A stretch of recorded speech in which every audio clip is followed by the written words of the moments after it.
This is the Lone Crater YouTube. We hope this video helps. You start by shutting down and unplugging the MacBook, safety first. Once powered off, remove the bottom case and ground yourself to avoid static.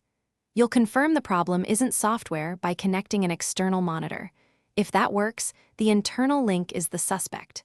Next, document the connector orientation and screw locations with a photo so you can reassemble without guessing. These initial moves set you up to access the display cable and connectors cleanly and quickly.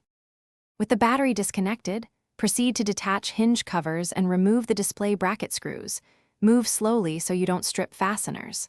Once the display assembly is lifted just enough, locate the EDP/LVDS cable at the logic board and unlock its connector.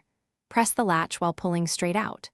Replace the cable with the correct OEM or high-quality part, route it exactly as before, and seat connectors fully. Make sure cables are not pinched by the hinge. That's a common failure point. You reassemble in reverse order, confirm all screws and covers are in place, then reconnect power and boot. Once up, reset NVRAM and SMC to clear any residual settings that affect display behavior.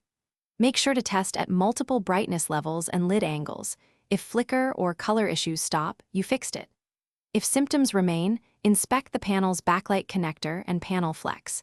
When those look intact but problems persist, escalate to board-level diagnostic or a certified repair, because cable replacement is the usual fix. Thanks for watching. Consider subscribing if we helped you.